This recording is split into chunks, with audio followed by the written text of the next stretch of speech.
Bueno, a mí me tocó el episteme de la Edad Media. Realmente son más de 1000 años, reducidos en unas cuantas diapositivas, sobre todo por el hecho de la cantidad de años. Pero es un periodo histórico ubicado entre la Edad Antigua y la Edad Moderna. Básicamente comienza con la caída del Imperio Romano de Oriente a manos de bárbaros. Ahí pasa una época de inestabilidad de Europa. Pero se vivía una época con un concepto teocéntrico debido a la influencia del cristianismo. Teocéntrico debido porque el concepto teocéntrico es que se creía que Dios era el centro del universo, ¿no? No había nadie más que Dios. Y en base a eso, la iglesia poseía un gran poder en la época, ¿no? Y el miedo y la superstición básicamente desempeñaron un papel importante en la medicina medieval. En la época, mucha gente creía que las enfermedades eran un castigo de Dios y la curación solo podía venir de la ayuda divina, ¿no? Si vemos en la línea del tiempo de estos 1000 años, todo comienza con la caída del Imperio Romano y termina con la conquista de Constantinopla, ¿no? Y muchos eventos que surgieron durante esta línea del tiempo, como, y se ha mencionado en clase en anteriores oportunidades, como la peste negra también, ¿no? Que murieron millones de personas. La Edad Media se encuentra entre la civilización greco-romana y el Renacimiento. Un dato eh, histórico o de los historiadores es que se conoce la Edad Media como el periodo oscuro. El entender el periodo oscuro es que se compara la civilización greco-romana y el Renacimiento, debido a que en esas épocas sí hubieron eh, mucho adelanto, no adelanto científico, sino mucha evolución científica. En cambio, la Edad Media carece de eso, ¿no? A pesar del tiempo, carece de esa evolución científica. La Edad Media, que va del siglo V al quinceavo, al XV, se divide, o los historiadores lo dividen en alta Edad Media y baja Edad Media, básicamente por un tema de estudio. Y la alta Edad Media está entre el siglo IX y el siglo XI después de Cristo. Y básicamente estaba constituida, o la dividen entre los privilegiados y los no privilegiados. Esta era la alta Edad Media. La baja Edad Media eran básicamente las órdenes monásticas que recogen y transmiten los conocimientos antiguos. O sea, básicamente transcribían los textos de autores árabes, y la labor realizada por estos religiosos permitió mantener un cuerpo doctrinar en Occidente europeo, básicamente religioso, ¿no? ¿Cómo buscaban la sanación los pacientes en la época? Básicamente mediante la oración o la peregrinación a un lugar santo, en vez de acudir a un médico o al curandero, ¿no? La edad media baja o baja edad media básicamente comienza en el siglo XII al XV y es una etapa de muchos cambios, tanto políticos, económicos y culturales. La práctica odontológica en la época era una intrigante mezcla de tradiciones, plantas medicinales, conocimientos recabados y textos antiguos, siempre basándose en los textos árabes, ¿no?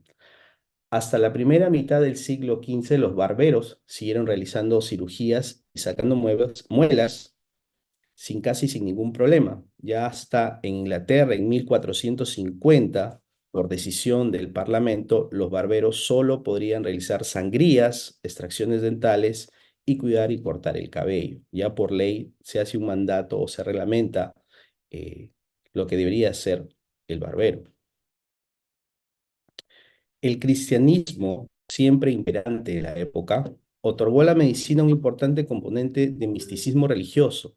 La creación de los primeros hospitales cristianos y sus órdenes monásticas permitió asumir parte de la asistencia médica de Occidente. O sea, básicamente el clero era el que estaba a cargo de los hospitales.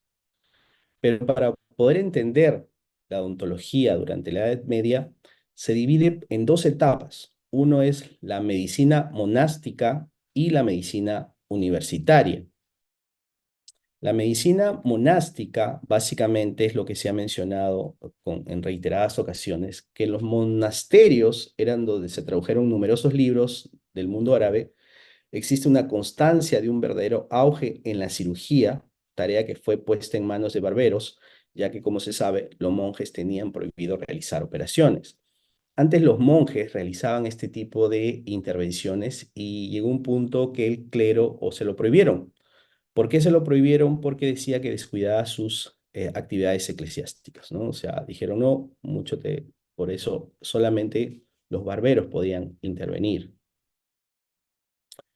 Por eso es que estos barberos acudían a los monasterios y con el tiempo ampliaron su conocimiento, realizando varios tipos de cirugías como intervenir cataratas, extraer piedras de vejiga, abrir abscesos, extraer muelas, básicamente por la habilidad con la que afilaban sus cuchillas y hojas de afeitar que mostraron destreza y sabiduría, ¿no?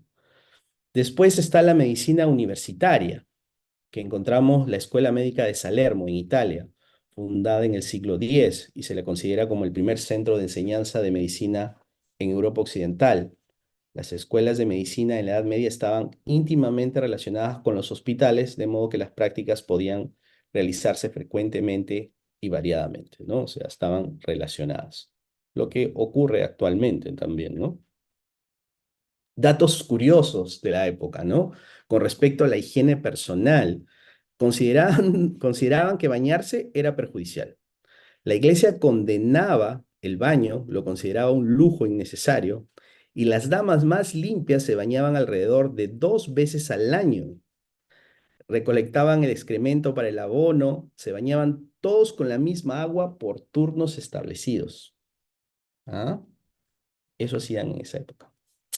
Los grandes nombres de la ontología y personajes destacados. Hay algunos grandes nombres y personajes destacados, como Oribacio, médico del emperador Juliano, autor del compendio Colecciones Médicas, que se basa en trabajos realizados por Galeno, ¿no? Esidio de Amidia, importante enciclopedista médico, facultativo del emperador Justiniano, se destacan enfermedades y tratamiento de la boca y los dientes. Pablo de Engina, capaz de resumir el conocimiento médico de los antiguos, detalló la extracción, explicó el uso de limas para rebajar dientes. Por otro lado, el gusano dental, conocido desde el antiguo Egipto, todavía se consideraba como el causante de la caries dental y el dolor de muelas.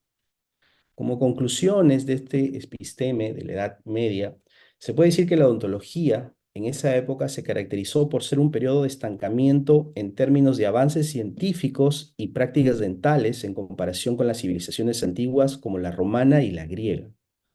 Hubo limitaciones en el conocimiento durante ese periodo, la comprensión de la anatomía y las enfermedades bucales era limitada. La falta de conocimientos anatómicos precisos y la superstición influyeron en los tratamientos dentales.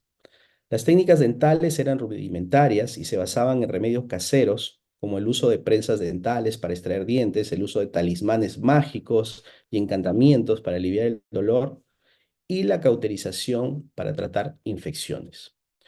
Como hemos visto, el rol de los barberos no solo se ocupaba de cortar el cabello y afeitar, sino que también realizaban extracciones dentales.